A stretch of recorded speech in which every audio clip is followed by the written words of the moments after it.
Hello and welcome to the Kim Iversen Show.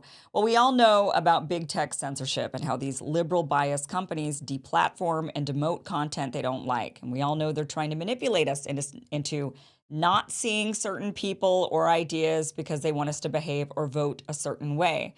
Well, tonight, our guest says it goes way, way deeper than that. And what they're really doing is much, much more dangerous. Dr. Robert Epstein is a Harvard trained psychologist. He was the editor in chief for Psychology Today and was heavily revered and respected by his peers until he exposed one of the greatest scandals in history. He has proof big tech, in particular Google, is interfering in our elections and throwing them for Democrats.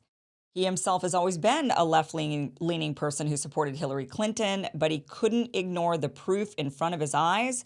Hillary Clinton won the popular vote in 2016 and Donald Trump lost the 2020 election. Or did they? Numerous elections likely would have gone in different directions altogether if it weren't for the methodical and very purposeful manipulation by big tech. And tonight, Dr. Epstein explains exactly how they do it and the power they wield. But first, the IRS is making a huge push. They've already hired over 16,000 agents in the last few months. Now, remember, they said they were going to be hiring 87,000 new agents, so this gets them much, much closer to their goal. Now, by hiring these agents, the IRS is getting more aggressive in an attempt to prove that they're here to stay. They're going to be levying bank accounts, garnishing wages and Social Security benefits like never before. They can even seize your property, like your business, home, or retirement accounts. Yeah, they can take anything of yours that they want. So if you owe back taxes or have unfiled returns, don't run and don't let the government take advantage of you. Tax Network USA is a nationwide tax resolution firm who can help protect your rights and settle your back taxes, and even in some cases can zero out your balance altogether.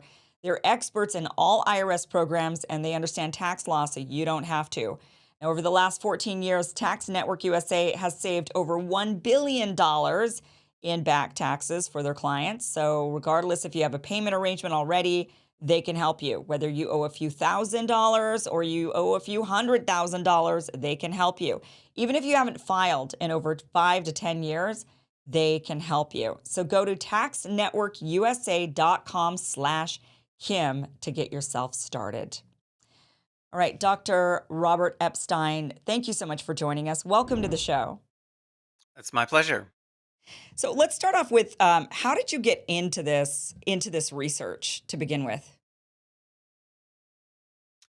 It started with started on New Year's Day actually in 2012. I got I think around 8 or 10 messages from Google saying that my website had been hacked and that they were blocking access. Uh, then I started getting interested in Google for various reasons. One was, why were they notifying me? Who made them the sheriff of the internet? Why wasn't I being notified by a nonprofit organization or government agency? And then I found that they were blocking access to my website, not just through the Google search engine, uh, but through Safari and through Firefox. And I thought, wait, that's impossible. How could they do that? So I did eventually figure that out. That led to an article I published in U.S. News and World Report, a big article called "The New Censorship." It's at thenewcensorship.com if anyone wants to look at it. Um, because I learned that they have a lot of power to block access, not just to demote or delete content, but they have the ability to block access to millions of websites through multiple browsers. Uh, there was a day in one day, particular day, March 31st, 2009, where Google blocked access to the entire internet for 40 minutes. So I just W- started getting more and more interested in the company, and by the end of 2012, I was looking into the growing literature on search results. These are marketers who study search results mainly. And I found, wow, they're very powerful if you can get up one notch in those search rankings, that can increase your sales by 30%.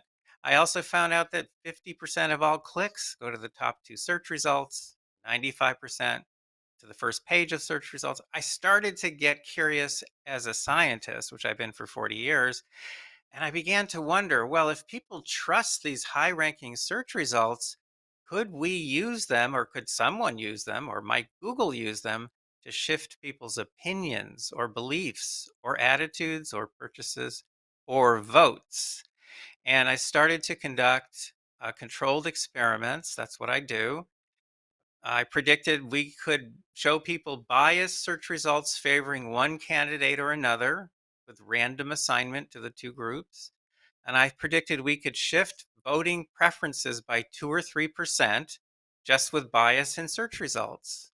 Mm. And at the time, I was thinking, okay, that's not much, but that could affect the outcome of a close election. But in that very first experiment, we got a shift of 43%, which I thought naturally was a mistake.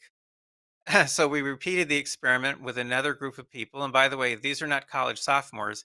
This was a diverse group of people who look like the American voting population. Second experiment, we got a shift of 66%. I mean, you're you're looking at me like, "Yeah, that's crazy," and that's exactly how I felt.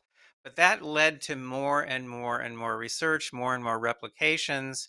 By 2015, we had completed experiments here and in India with more than 4,000 people. Uh, and we published in one of the top journals in the world, the Proceedings of the National Academy of Sciences, and we introduced what we called SEME, the search engine manipulation effect, which we said was one of the largest behavioral effects, one of the largest sources of influence that had ever been discovered in the behavioral sciences in over 100 years.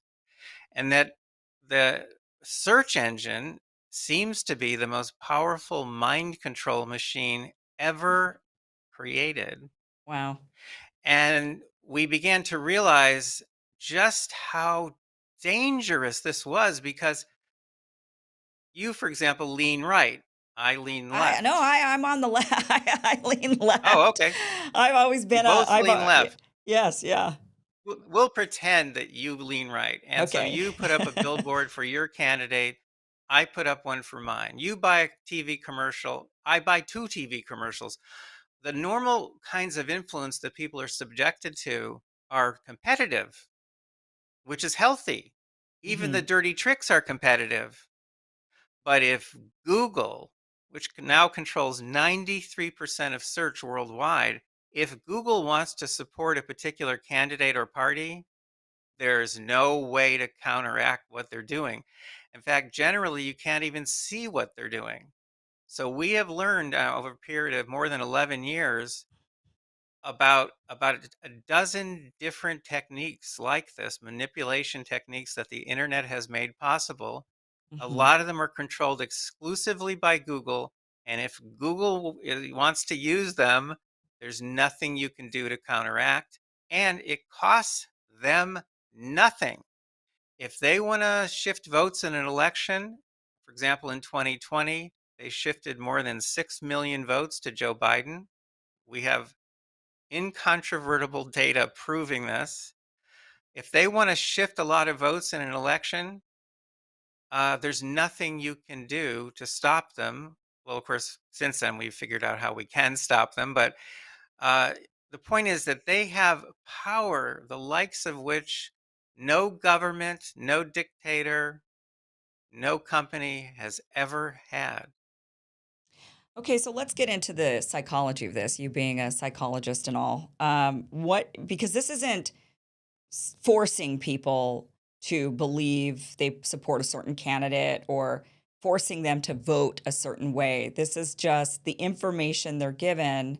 And, a lot of us, I think, when we watch the whole Russiagate narrative, I mean, there was just after the 2016 election, it was Russia did this to us. They were manipulating us by putting out a bunch of information. They bought a bunch of ads on Facebook. People saw these ads and it impacted them. And a lot of us sort of scoffed at this, like, really, you're just going to say that because some ads on Facebook that Russia bought, that this actually swayed the election in favor of Donald Trump. First of all, from your perspective of seeing this and seeing that Google and search engines are able to do this, was that a possibility? I mean, was Russia able to actually manipulate the election by buying advertisements on Facebook? They shifted a few votes, but most of these kinds of manipulations are competitive. They're buying Facebook ads, but so's the other side. They're buying Right. Facebook ads too. Uh, the fact that they were trying to shift any votes in our election, I find disturbing. But no, did they have a big impact? No. Neither did Cambridge Analytica, by the way, have a big impact. Okay. But what I have been discovering and studying and quantifying now for a long time is totally different because it is shifting opinions and votes on a massive scale, not hundreds or thousands of votes, but millions of votes. And generally speaking, you can't see what these companies are doing, and you certainly cannot counteract what they're doing, which is the really, really scary part. And the more we've learned about this, I'll give you an example. Mhm. One of these early studies we did was a nationwide study, more than 2,000 people in all 50 states using a simulator of Google, which we call Cadoodle. It works exactly like Google. We used real search results, real web pages. We randomly assigned people to different groups. So in one group, they're seeing search results that favor candidate A. In the other group, they're seeing search results that favor the opposing candidate. It's the only difference between the two groups is the ordering of the search results. That's it. That's the only difference. We produced an enormous shift in voting preferences among undecided voters of over 40%.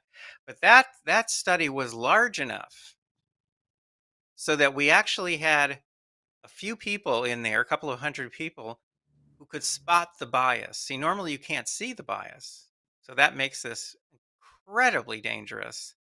If someone's forcing you to vote a certain way, they're putting a gun to your head, you can see the source of the Right. influence and you can resent it and you can fight back maybe at some point. But if you can't see it, all right. So in this study, we had enough people because the study was so big that we actually found a few hundred people who said, wait, these search results look biased to me. Guess what? Those people shifted even farther in the direction of the bias than What people do who you, couldn't spot the bias. what do you mean? So they actually, so if the bias was liberal, if it was like support the liberal candidate, then they actually were more likely to support the liberal candidate even though they saw the bias? Yes, and that difference was statistically significant. So why would that be? Well, because people trust algorithms.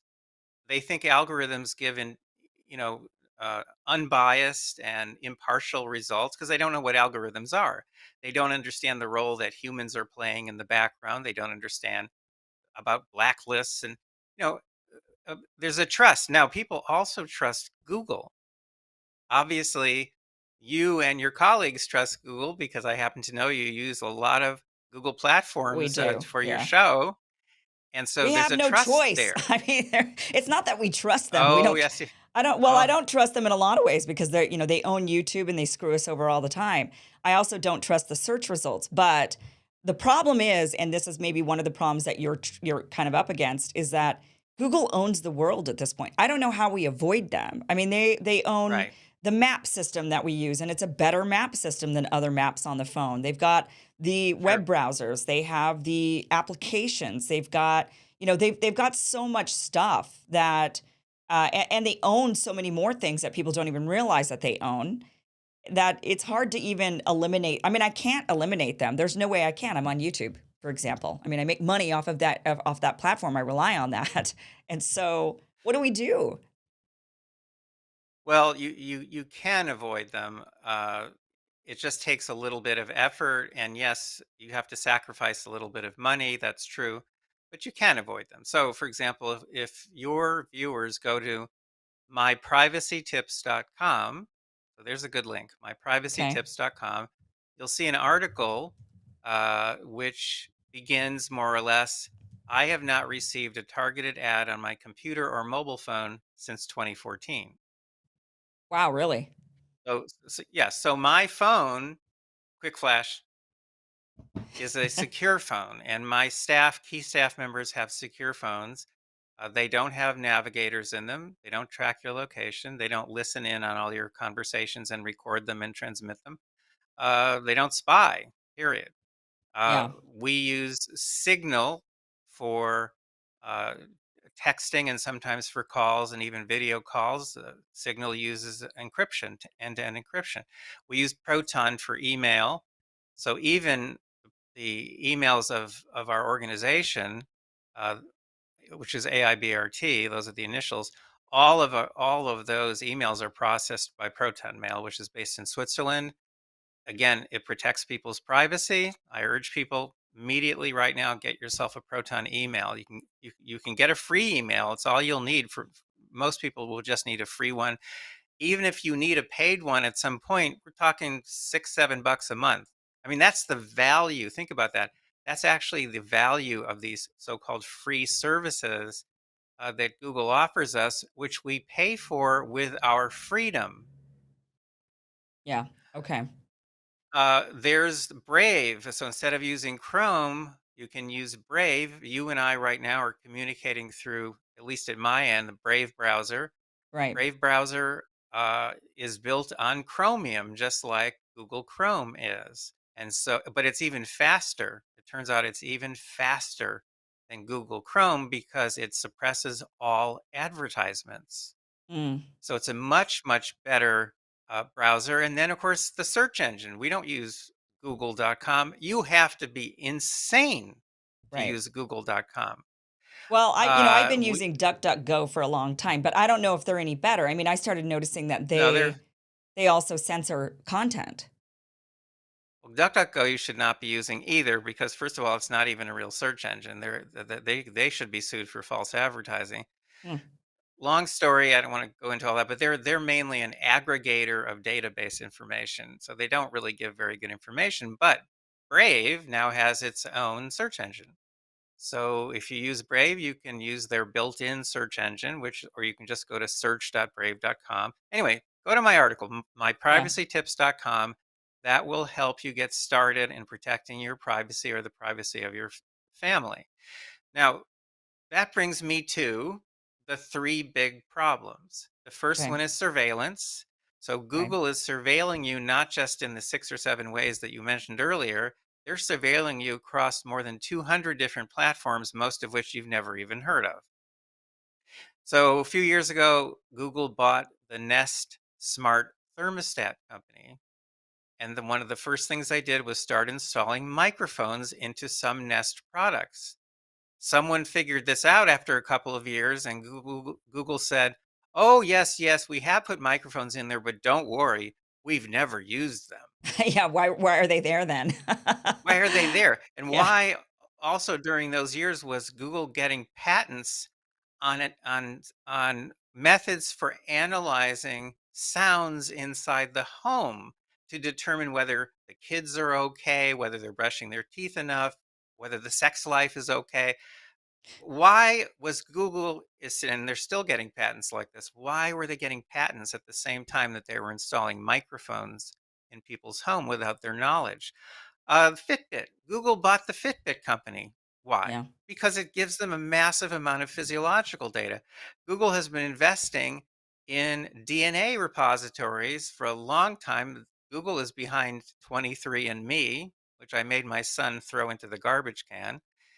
And no, I didn't make him, but I urged him, and he decided that was a good idea. Thank you, Dad, he said. The point is that Google has been investing in DNA repositories because that gives them our DNA information. They know which fathers have been cuckolded. They they know what diseases you are likely to get. They monetize that information even before you get those diseases. Hmm. So we're talking about problem number one, surveillance is just completely total. I just had a call from someone, maybe you wouldn't know her, but I'm sure you know the show she's associated with. She's a producer, and she was telling me about her kid's school system that is now using AR. augmented reality, and VR headsets, which are in a program that's been set up by Meta, which is, of course, Facebook's parent company, and Verizon. They're starting to give to school systems AR and VR equipment, which has eye trackers in it. Uh, and they're going to get these things into schools all over the country. Why would they do that? Because it gives them more information. If you can track eye movement and you control the content that people are looking at, then you can find out their emotional states looking at certain content. You can find out where their interests are. You can find out what content addicts them the most easily. I mean, surveillance out of hand. Second problem, censorship. So censorship is where my right wing conservative nutcase friends, that's what I call them, and then they all laugh.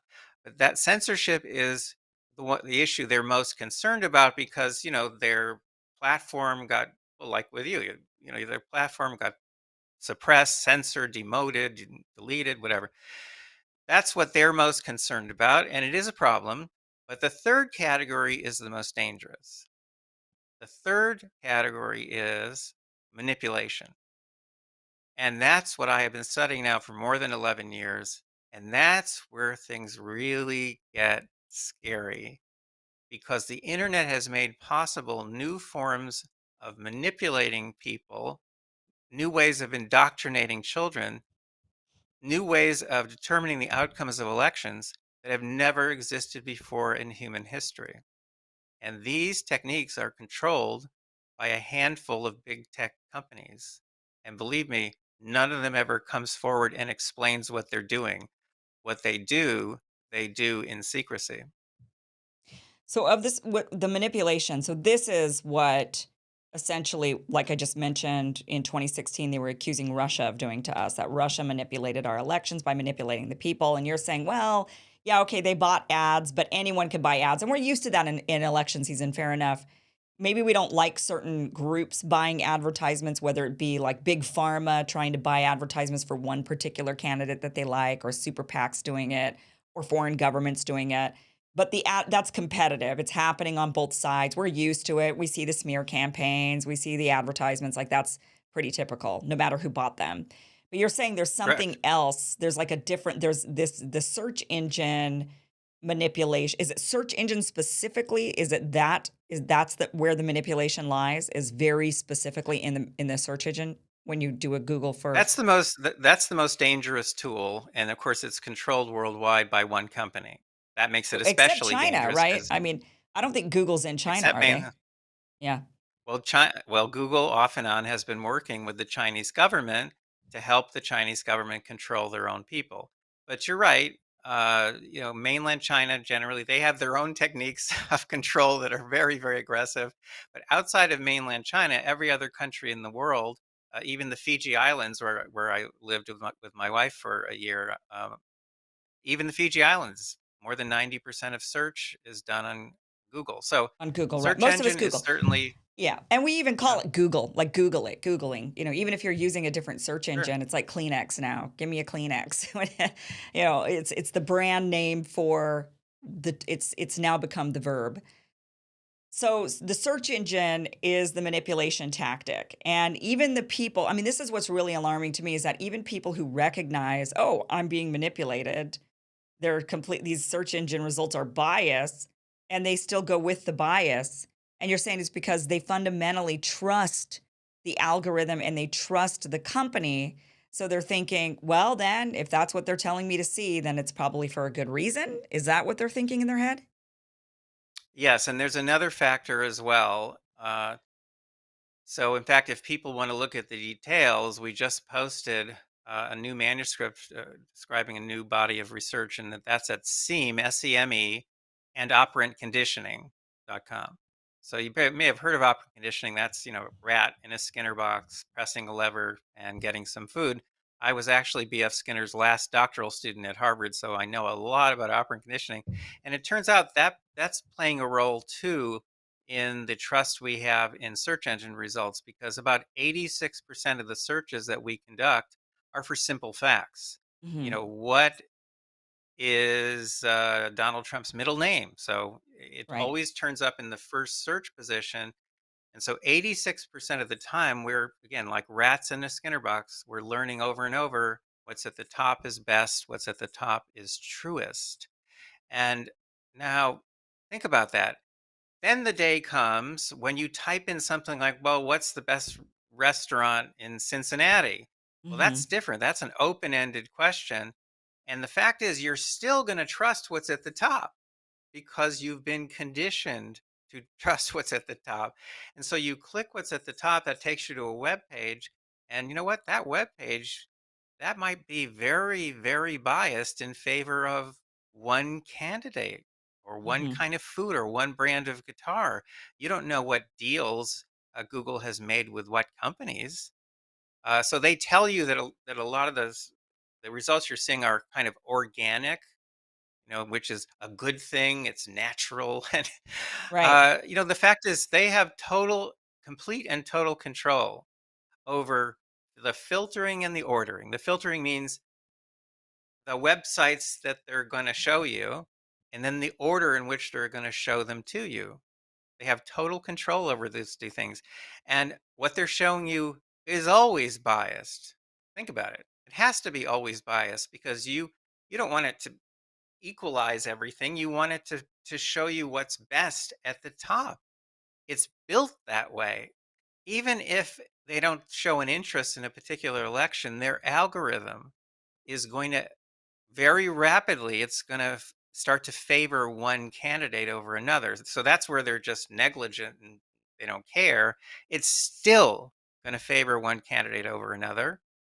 And that will drive a lot of votes. How many votes can it drive?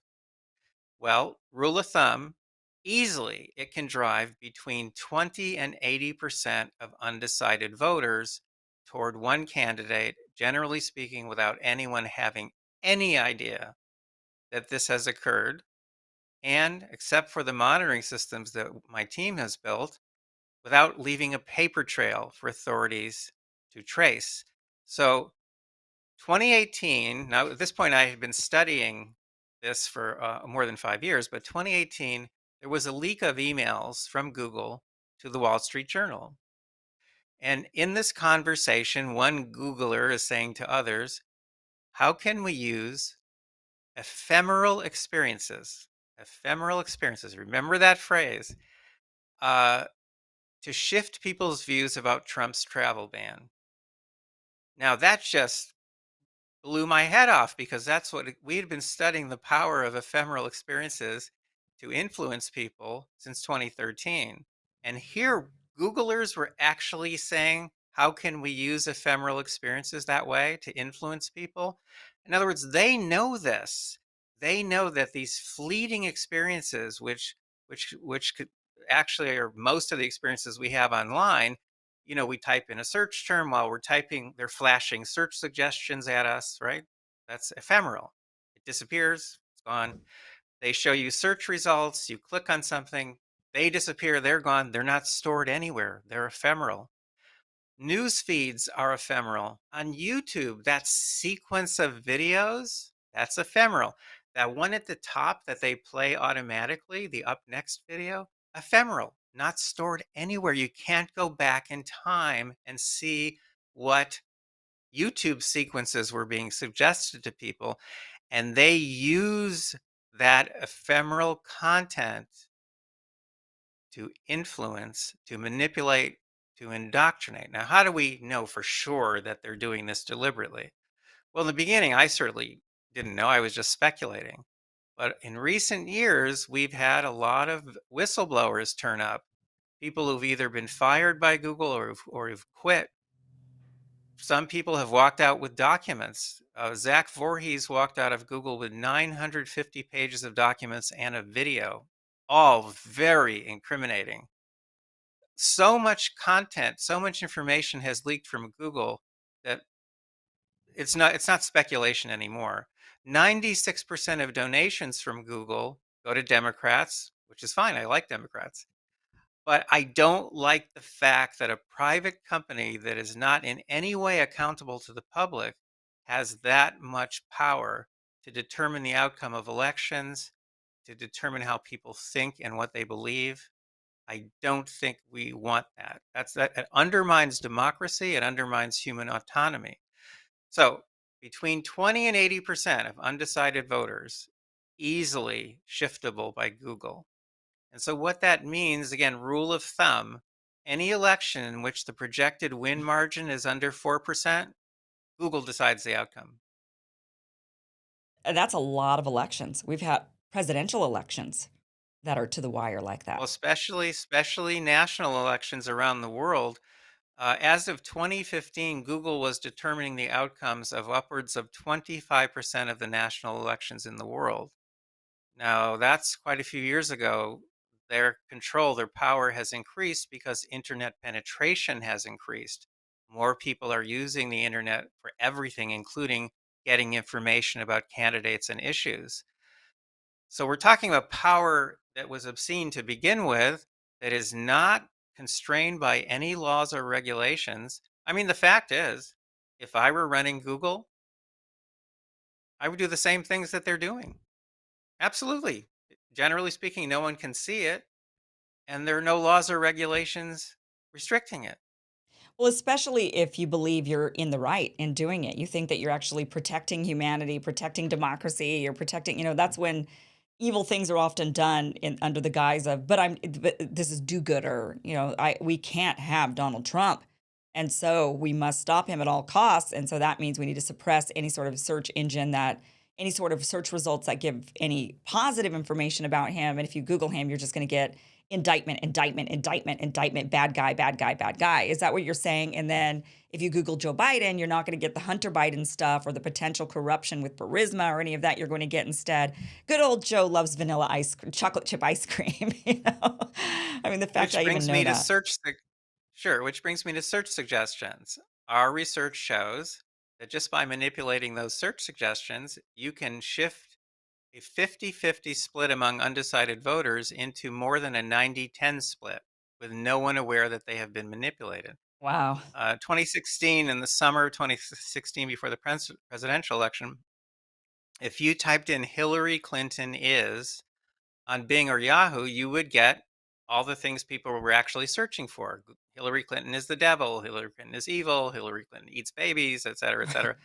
If you type that in that summer on Google, and we have this all documented, by the way, you would get Hillary Clinton is awesome and Hillary Clinton is winning, neither of Wow. which anyone was searching for. And so, one of the ways they control us is by suppressing negative search suggestions for candidates or causes that they support and allowing those to occur for candidates or causes that they don't support. So that summer, if you typed in Donald Trump is, among other things, you got Donald Trump is a horse in a hospital, Hmm. which actually is very, very funny routine. It's a really funny routine. I forget the name of the comic who does it, but they're very much aware of all these powers that they have, and over the years, we've discovered more and more of them. We've put names on them. We've published in peer-reviewed journals. We've quantified them, and now we're learning how these techniques work in combination with each other. That's where we are now. So we're looking at multiple exposure effect, multiple platforms effect. Uh, it's um, it's very exciting work. I mean, in a way, we're like Google was in the old days when it first started. It's very exciting, but it's also scary. Yeah. So what we do is scary.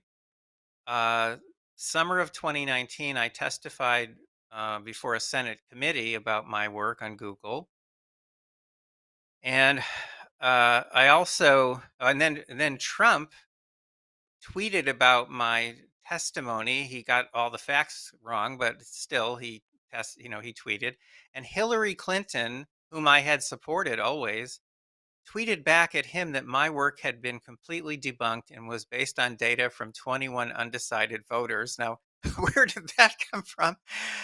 All of a sudden, this media machine starts rolling, beginning with the New York Times, and I have been completely blackballed. I've been cut off from all of my old contacts at Psychology Today, where I was editor in chief for 4 years. USA Today, where I've published multiple articles, and one in which I was attacking Donald Trump, actually, or at least critical of him. Uh, U.S. News and World Report, on and on and on. Time Magazine. I've been cut off. The only news organizations now that will publish me are they're right wing, and that's crazy. That's why you thought I was right But wing, because that's what your I experience guess has been. There are a handful of us that have identified historically on the left who have been fighting against the censorship. And we're looking around at the left, thinking, "What in the world happened?" I mean, the left we always thought was the Democrats were always the party of fight censorship, fight the man, you know, and all the and now they're not. Now they're pro censorship. They're pro all of these things. And for some of us, there is a group of us, and we're very shocked by this and also speaking up. So then people on the left will say, well, then now you're a right winger because apparently being anti censorship is a right wing position, which is insane. It should be an that's American insane. position, just an American Well, position. I am not a conservative, so I just have to keep repeating that over and over again. But I love America, and I Yeah. love our system of government. I've looked at it. I've looked around the world. I mean, what we have is flawed, but it's the best there is, and that's what I'm trying to protect. I am not trying to help Donald Trump, God forbid. I'm not trying to help conservatives. I'm trying to help our system because with these companies having this much power, our democracy is just an illusion. They have that much power. And oddly enough, back in 1961, President Dwight Eisenhower not only warned about the rise of a military industrial complex, but in that same speech, he worried about the rise of a technological elite. That's his term. A technological elite that could control public policy someday without people knowing.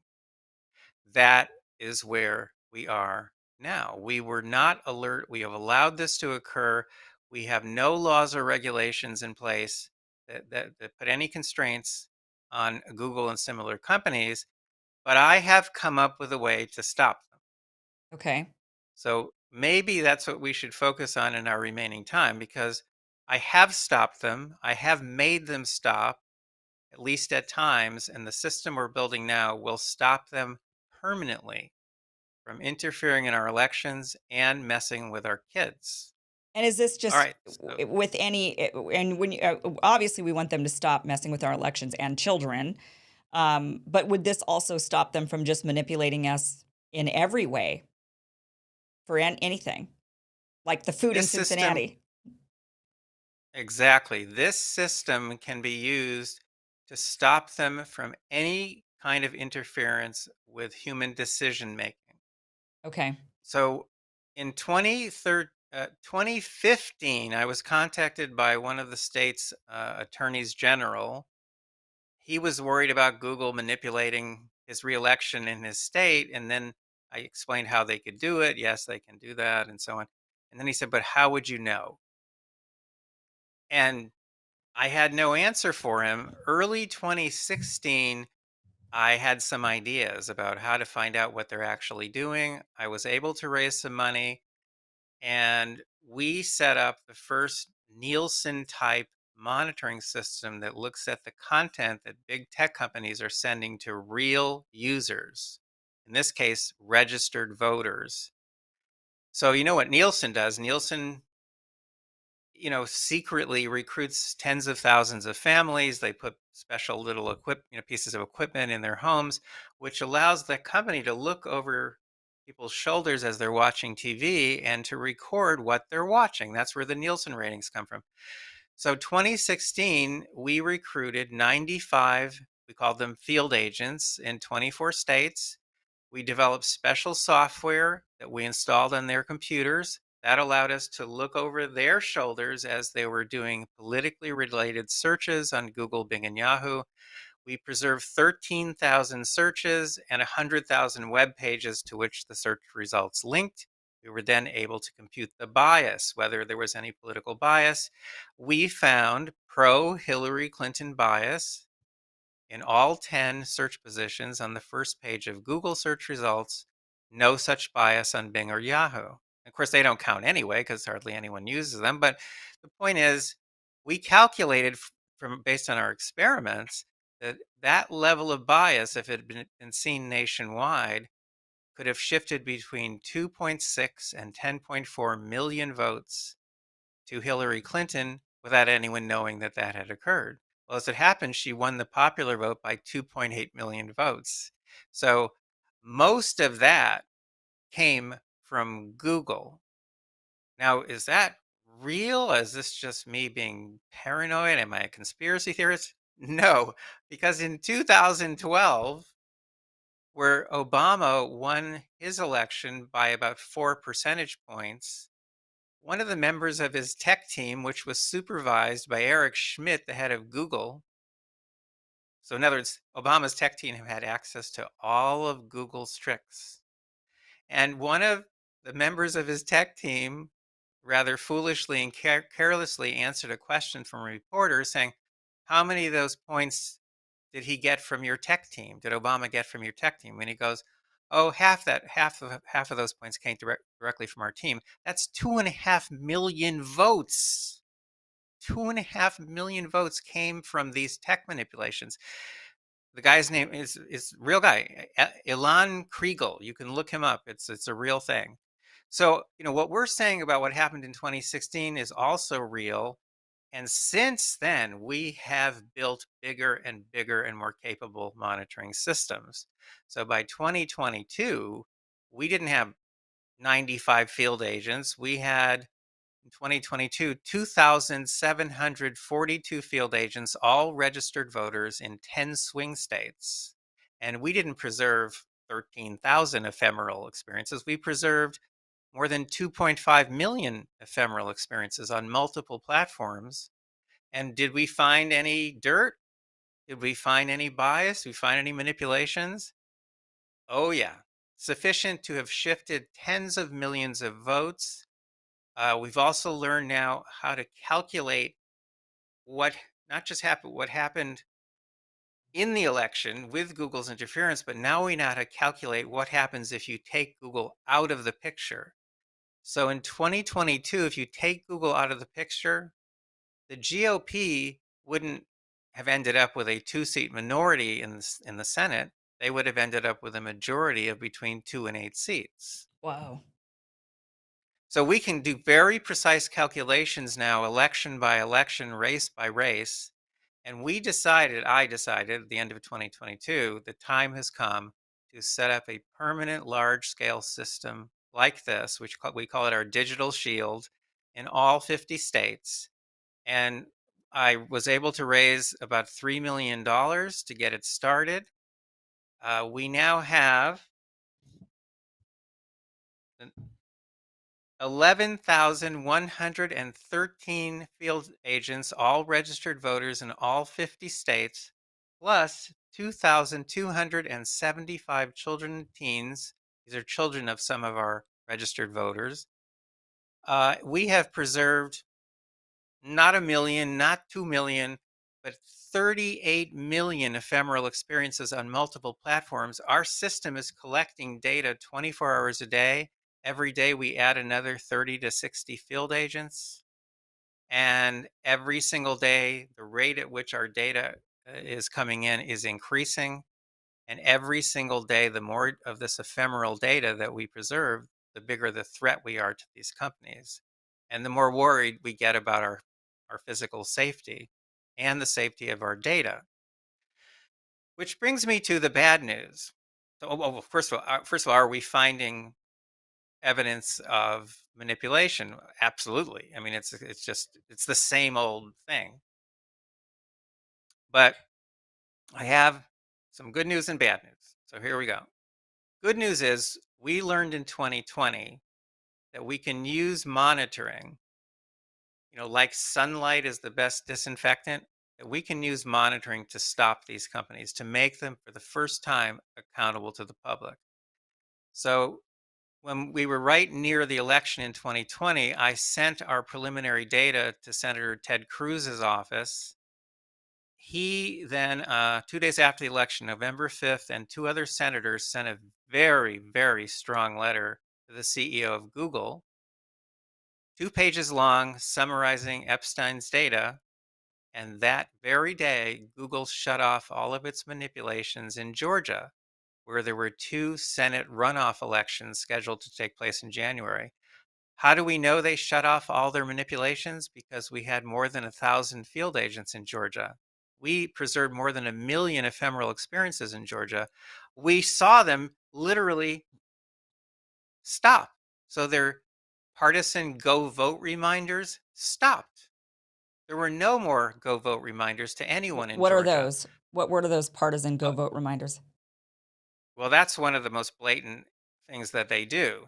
They, on their home page, now and then, they put some pretty little announcement of some sort. Most of the time, there's nothing on their homepage, but now and then they put some sort of announcement.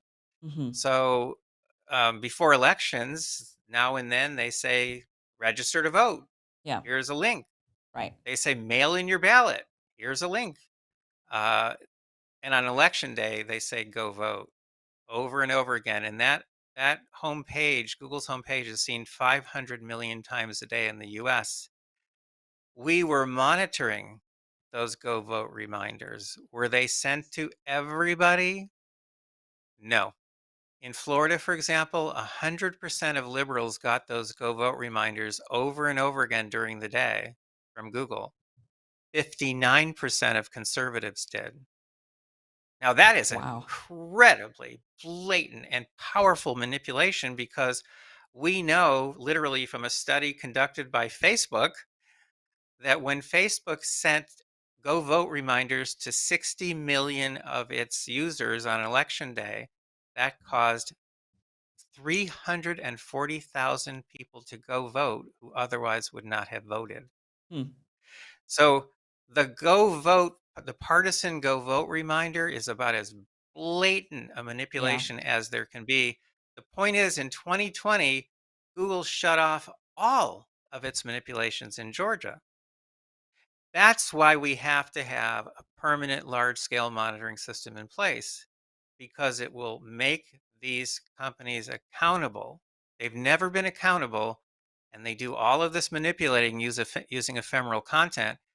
If we're preserving a massive amount of ephemeral content, again, we've preserved 38 million ephemeral experiences just in recent months, and we're analyzing it and we're getting faster and faster and faster at our analyses, and we're posting it onto public dashboards, and we're sending what we find to the Federal Election Commission, to members of Congress, to attorneys general. They will stop. They'll stop because if they don't stop, some of these people will end up going to jail because they are breaking some laws. Mhm. They're breaking consumer fraud laws. There are some laws, some federal election laws that they're breaking having to do with partisanship messages. They're not allowed to send out partisan messages. That's against the law. So, with the help of a former FEC attorney named Paul Sullivan, we're going to be filing in September the first ever complaint against Google for election manipulation because of the data we collected in 2022. Wow. Um, That's the good news. Can I okay. tell you the bad news? Yeah, The yeah, bad yeah. news is It that was the I $3 already million thought this was dollars. bad that the fact that they're manipulating us, I thought that was the bad news. No, the good news is that we can stop them. The Yeah, bad but news the is that we've that the $3 million is almost completely gone. I'm a really good researcher if you haven't figured that one out yet. Um,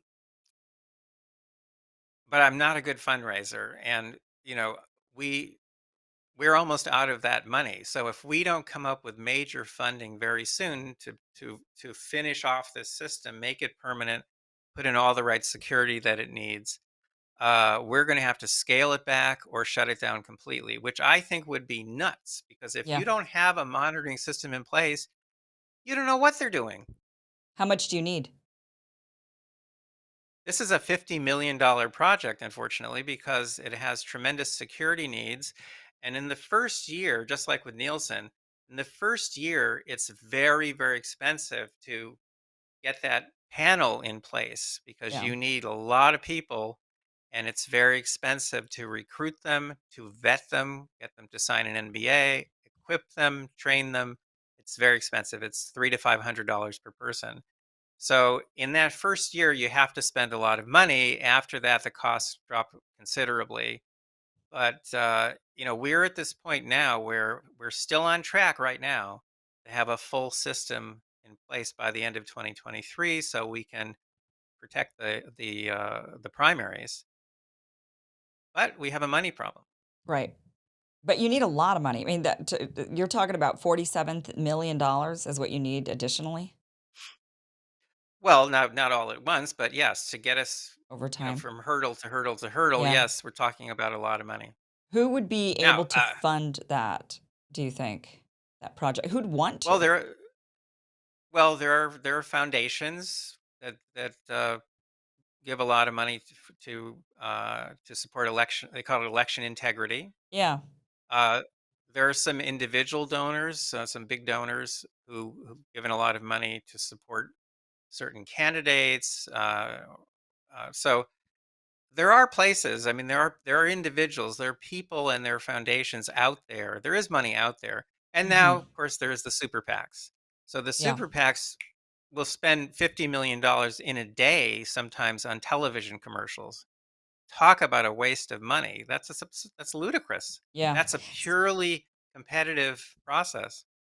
Clearly, it seems like they would wanna invest in something like this if it's looking like these Google manipulations are causing people to lean Democrat. And that leads me to a question of why do you think these big tech companies, this is something that is, people always think we know that big tech leans left. We know they support Democratic candidates and that, that's what they do. But nobody really asked the question of why do they? Because it doesn't, business has always been supported by Republicans, Republican platform of stay out of the way, fewer regulations, fewer taxes, right? So a lot of businesses tend to be Republican because of the lack of regulations and the lower taxation. But big tech, which you would think would have a lot of taxes and a lot of regulations on them, would lean right, but they don't. They lean left. Why do you think that is? Now, a lot of people, the Democratic voting base, the liberal voting base, will say because they're doing the right thing. They know the good side versus the evil side, so they're siding with good. They had to choose between the two, but that's not why they're doing it. Why do you think it is that they support Democrats more than they would Republicans? It mainly has to do with the founders of those companies. Mark Zuckerberg dropped out of Harvard. Uh, Larry Page and Sergey Brin, they dropped out of Stanford to set up Google. Uh, and they hired people that they knew, and they still hire people from colleges and universities in the Northeast. And Brin and Page, the Google guys, the Google boys, they are utopians. So that the culture of the company just revolves around we're going to make the world a better place. One of the leaks from Google a couple of years ago is an 8-minute video called "The Selfish Ledger."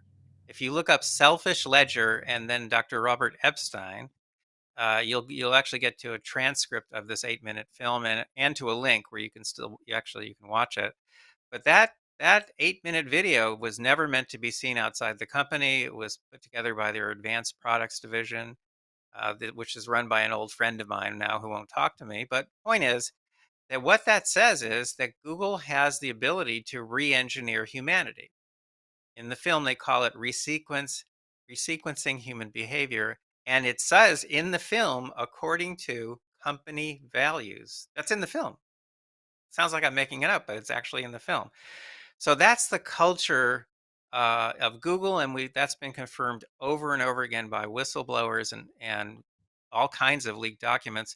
For example, a bunch of documents that came out in 2019 have to do with something you referred to earlier. You didn't have a name for it, but I can give you Google's name for it, and you'll immediately know what I'm talking about. Internally, they have a whole bunch of documents that revolve around the concept of algorithmic fairness. Can you guess what algorithmic fairness means? What does it mean to them? Well, it means, showing people content that isn't necessarily accurate, but it's good for their heads and their minds and their souls. Yeah. It's politically correct. So, for example, if you go to Google Images and you type in firefighter, police officer, something like that, well, right now, and this is good news, 15% of police officers in this country are female. 50 years ago, there were none. Now it's 15%. That's a good thing. Absolutely a good thing. I mean, women should fight like hell Mm. and keep fighting because they still haven't won the battle. The point is though that algorithmic fairness means that on Google Images, they're going to show you maybe 50-50, and they're going to put a lot of minorities in there even if there aren't minorities working in that area. They're going to they're going to keep correcting what you see, not not showing you the way things are, but the way they should be. And Mm. they call that algorithmic fairness, and Wow. I call it social engineering. Right. Right. That's not algorithmic fairness. Algorithmic fairness would be being fair in the algorithm and being truthful. Right. But instead, that's not what they're doing. Um, Okay, so we know they lean left. We know that they're favoring Democrats. I had a personal experience when I first started my show on YouTube back in early January of 2019. I um I noticed anytime I did a video about Nancy Pelosi, anytime that, negative I was critical of Nancy Pelosi and it would be demonetized every single time. And I thought this is so strange. Why would they demonetize and I made a video of it showing the back end of YouTube and what I was seeing and how they would well, they didn't demonetize it fully, they limited it. So they made it to where it's like limited Right. ads are available on this. And that also means that they don't put it in the suggested video search when they do their search That's when right. you're on there and you see the algorithm. They wouldn't recommend these videos at all. They'd recommend others, but and I thought this is so bizarre because I would talk about so many things that I thought were more controversial than Nancy Pelosi, but whenever I covered her, that video for sure was demoted in some way. And it was just like, well, That's they're right. clearly protecting their representative. I mean, she's Silicon Valley and they're protecting their own rep, which is just really bizarre. But they were doing it. I mean, blatantly in my face. I Well, saw that. it's not just Nancy Pelosi though. Remember, it's a much bigger agenda. It's a huge agenda. It's re-engineering humanity. It's making the world into a place that that adheres to the values that they adhere to. Uh, it's But that's it done all the sounds time. I mean, that's like a lot of people think that's the role of government, for example. Interestingly, people predominantly on the right have held that viewpoint for a long time. They felt like the government should have rules, laws, regulations that favored certain Christian values, family values. They would want the government to promote, they would say we don't want gay marriage for example because it promotes the wrong kind of morality.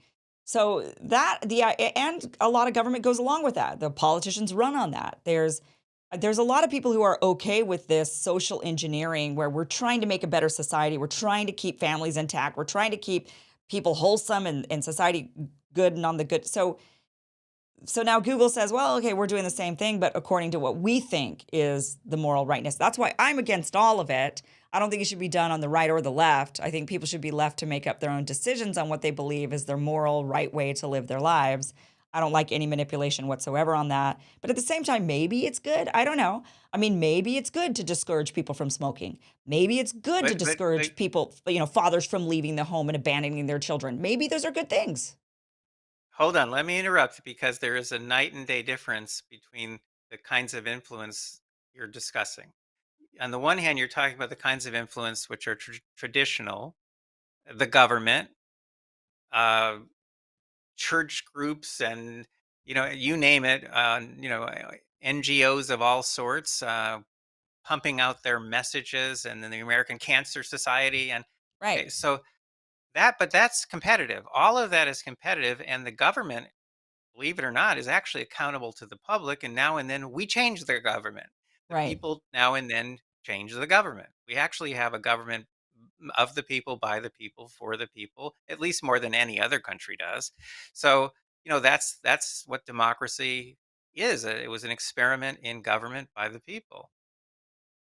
The kind of influence, though, that these tech companies are wielding, it's different because they're not accountable to the public, and they're not just shifting votes and opinions in the United States of America, they're doing it around the world. And they Yeah. don't always lean left. They do whatever they want to do country by country. In Cuba, they don't support the left, which is in power. They Right. support the right because they Right. want that government out of power. And then, of course, they've worked very closely at times, off and on, with the government of China to help China control its people. So they do whatever the heck they want to do. And that's one of many reasons why I've been trying to figure out how just to stop them, because you can't allow a private company that's not accountable to any government, to any people, any population, to have that much power and to wield it freely without restriction. That's the current situation. That's the status quo. We all, well, no matter what our politics are, we all should should be outraged by what's occurring.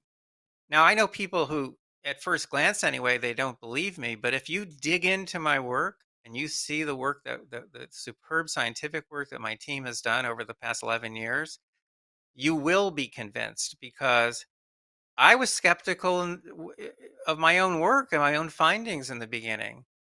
But you do things over and over and over again, and then you start to look at leaks from the company, and you realize, oh my gosh, that's exactly what we've been saying. It's real. Hmm. And this is the world we live in. Google is by far the worst offender, uh, but these other companies, they're doing some things too. So Facebook and Instagram, they can send out targeted or partisan go vote reminders. Well, Hmm. now we're monitoring that. That can be done on TikTok. Uh, you know, there are a lot of platforms out there where there's lots of room for mischief, especially using new techniques of the sort that we have been discovering and studying now for these many years. But the bottom line for me, though, is monitoring, because even if some laws got passed, so let's see, today, no, tomorrow, at least as the moment we're recording, I can tell you that tomorrow a new law, the Digital Services Act, will go into effect in the EU. It's very, very aggressive. It's putting all kinds of restrictions on just the biggest tech companies. And so, in other words, they're really going after Google, but they're not saying Hmm. that. And lots of restrictions, lots of penalties. It's to protect people's privacy. It's to protect elections from manipulation. No kidding. They're doing it in the EU. Except there's one problem. They've passed laws like this before, and it's had no impact at all on these companies because they have no monitoring system. In other words, they have no way of measuring compliance with the Right. laws they're passing. So Sure. the laws make it look like they're doing something, and they're actually doing nothing. Hmm. Yeah, because they're like, well, we California has a ignore it. law. How would they know? Sure.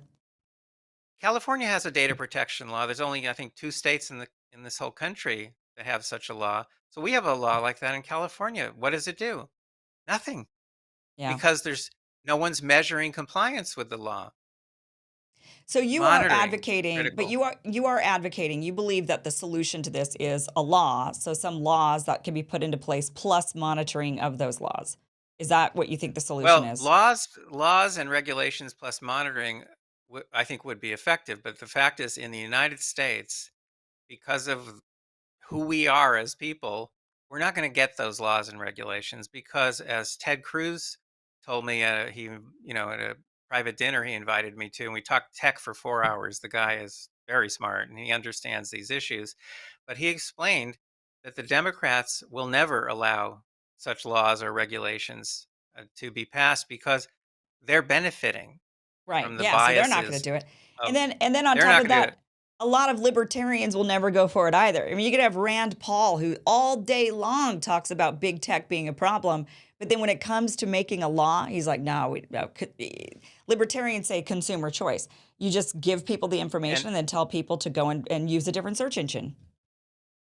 Cruz, the way Cruz put it was, Republicans don't like regulation. Right. So they're not So going to do it.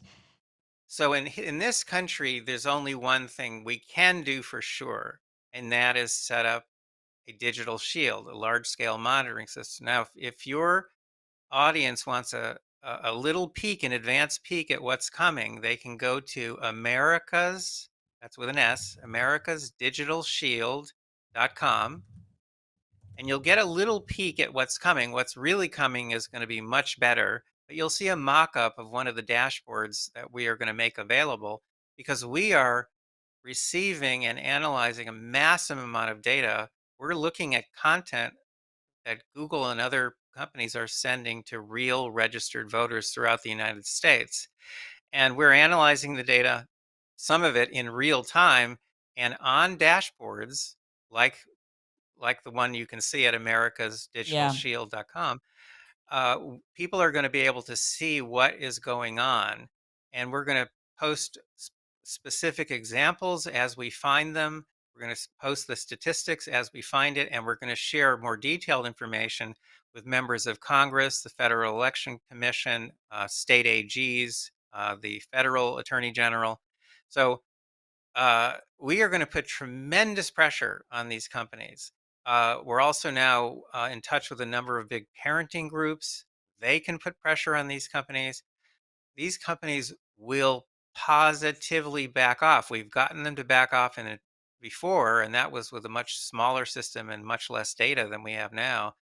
The more data we have, the larger the archive we build, preserving Yeah. all of this information that's used to manipulate people that's normally lost forever. The more we preserve, the more careful these companies will be. Again, if I were Google, I would do exactly what they're doing now. But if there's a big monitoring system in place running 24 hours a day nationwide, I would stop Okay. because So you're people you're could you're end, wanting to like give people information, and the more informed we are as a people, the more we're aware of this, then we're going to be putting pressure on these companies to knock it off. And organizations that we're involved with, we want them to pressure the companies. So there'll be more pressure from the people. Yeah, and I agree. I think that when we're aware, we do put a lot of pressure on these companies. And I see on this but digital it's not shield. just pressure, it's also these data can be used for lawsuits. Yeah, right. So it's more Again, than right, as exactly. Sure. Sure. The way Cruz So, put it was, "Let the lawyers loose." We yeah. have the data. When Trump ran to 63 courts after the 2020 election, and all the courts threw out his cases, 63 courts threw out his cases because he had no data, he had no evidence. We are in the system we're building, we now have met our minimum representative threshold in 8 states. By the end of the week, by the end of next week, we'll have met that minimum in 10 states. In other words, Mhm. we're talking about politically balanced representative samples of registered voters in all 50 states. That's court admissible evidence. Yeah. Yeah, okay. So we're So that talking would about, work. yeah, Sure. yeah. I see here on americasdigitalshield.com, Bing is the search engine it looks like to go with. Looks like it's not biased at all. Well, except that it's not, the one to go with right now is a Brave's new search engine. Okay. Because Brave is I happen to know the guy who founded it. He's the same guy who created Firefox, and he's obsessed. He's obsessed with protecting people's privacy and somehow getting these tech monopolies to just back Yeah. off. I Okay. also published an article. Yeah, go ahead. Go ahead. No, you go ahead. Okay, I also published an article the day before I testified before Congress in Bloomberg Business Week, uh, explaining an easy way, very light touch regulation that we could very quickly end Google's worldwide monopoly on search.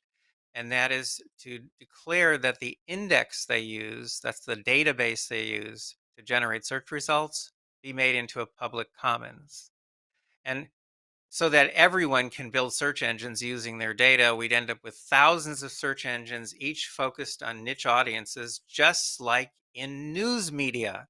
So Yeah. search would become competitive and that would end their monopoly. That S- can be done. That's very light touch regulation. And there's precedent for it in law, there's precedent for it in Google's business practices. It's not crazy. It could be done. It might be the next thing that happens in the EU, for example. Yeah, that would be great if we had a lot of different options. Um, so you're making a lot of big enemies. This is not just, I mean, you're talking about putting a dent into Google's power, their monopoly.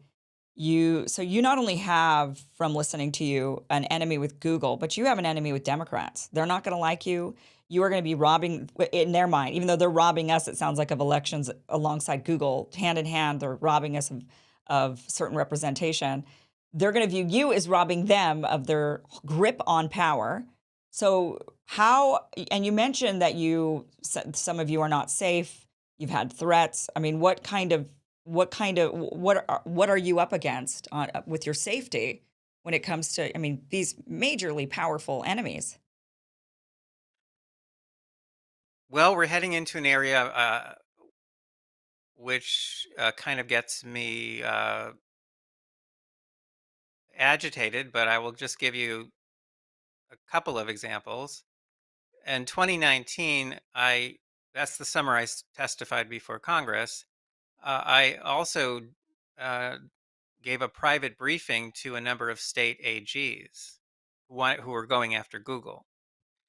So uh, I told them all this stuff, and I gave them lots of specific data. And when I was done, I went out in the hallway, and a little while later, one of these AGs came out in the hall, and he went up to me and he said, "Dr. Epstein," he said, "I don't mean to upset you." He said, "But based on what you've told us," he said, "I think you're going to be killed in some sort of accident in the next few months." And then he walked away. Now, obviously, I was not killed, but my wife was. And, she was a beautiful woman, a published poet. I call her on my Twitter page, I call her, my great adventure, and uh, I haven't really recovered from that at all. I finally, after it's now almost 4 years, I finally just took off the wedding band. But no, I've not dated or anything. You think they It's been killed her? horrible. Well, it's possible. I can't rule it out. And there were definitely some funny things that happened because her little pickup truck, for example, disappeared from the impound yard. And I was told that it ended up in Mexico. Now, in theory, that was my property. So why did that? And it was never examined forensically. And a witness eventually that I was able to talk to, who was right behind her when she lost control of the truck on the freeway, what the witness said, in my mind, sounded like her brakes had failed. Now, had someone tampered with her brakes? Uh, you know, my one of my daughters. This was a couple months later when I was starting to function again. My One of my daughters showed me how to use Misty's phone to find out where the phone had gone, Yeah. because this was an Android phone. And I could not believe the information that was in that phone because it showed every single place she had gone, every literally the addresses, how much time she had spent, the routes she had taken. And the fact is that Google or some firm that they hired they knew exactly where her little pickup truck was the night before that accident, and they knew it was outside. And the truck disappeared. Now, I'll just give you one more example because uh, I don't like going down this road, as you can imagine, because I have almost 50 people working with me. A lot of them are young people who've come from around the country or even other countries. A lot of them don't even get paid. They just Yeah. they just want to do this work. But our managing director last year was walking in downtown San Diego, uh, which is you know, here and there turning into kind of a tent city. It's not like San Francisco, but it's still really relatively safe. But anyway, she's walking with her very handsome husband, who I was always very jealous of. And a man comes out of the blue, pulls a knife, and slits her husband's face all the way from his ear down to his mouth. Then he looks at her and he laughs and he runs away. The first thing that popped into her mind was Google. And by the way, he'll never be the same because it cut through nerves. He'll never be the same again. Oh my But gosh. why did the man, no matter what kind of lunatic he was, why did he stop and look at her and laugh? Yeah. Well, you know, I once heard Dershowitz give a talk in which he said there's a fine line between paranoia and caution. And, you're not paranoid if, in fact, you are irritating some big, powerful companies and then some bad things happen. You're not paranoid if you kind of think, did they do this? That's not paranoia. That's caution. Right. I had a reporter from DC.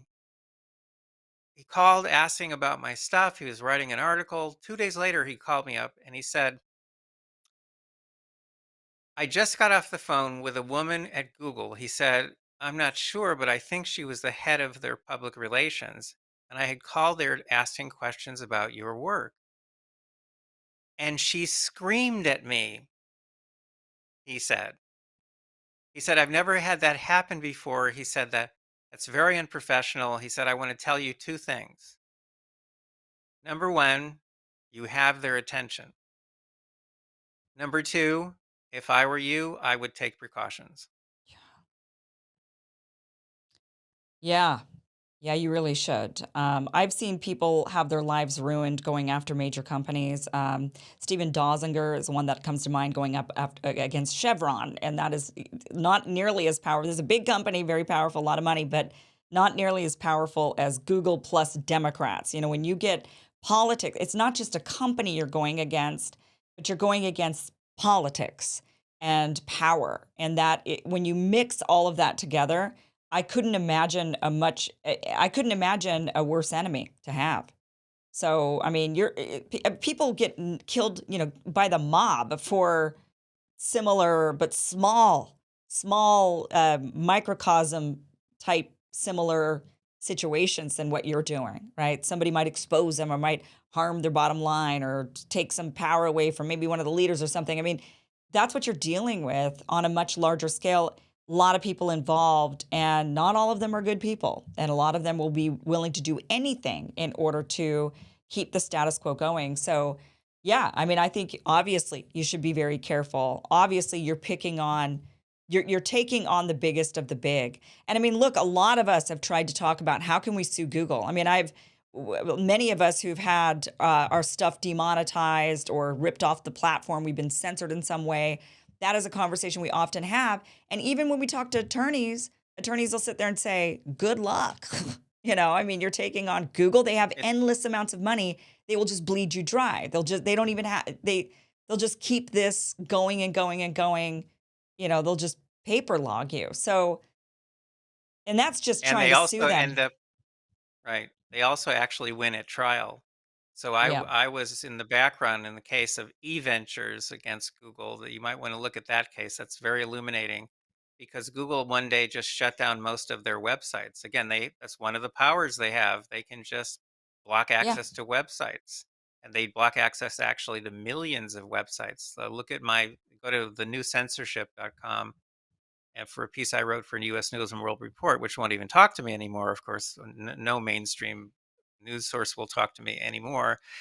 But the point is that uh, I've just lost my point. So when we go down this road, Yeah, we I can't get sue them is what I you're get saying, is that they're able to well just really in get us. e-ventures that case actually went to trial.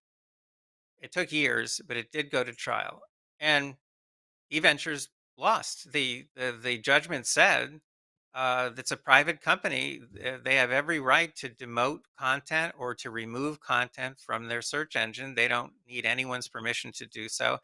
And they had nearly put eVentures out of business because they had shut down more than 100 of its websites just because they thought the content wasn't good quality.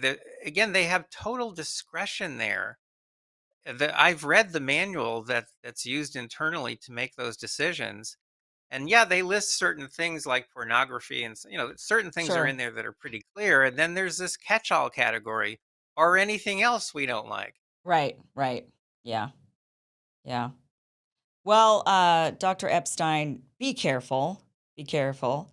Thank you for your work, really. Thank you for exposing this, for doing the research, for gathering the data, for proving that they're doing this. Not just, oh, we speculate, we feel it, we think they're doing it, but you're proving that they are doing this and that they're manipulating elections. And there is nothing more really, I mean, when Democrats sit there and talk about we're protecting democracy, we need to stop Trump so that we can protect democracy, and then this stuff is going on, they're not protecting democracy. They're aiding and abetting the destruction of democracy in this country and countries around the world, which is just really absolutely has to be stopped. So thank you for all the work that you've done. I know you mentioned fundraising, so let's talk about that for right before I let you go here. Tell how can we help you?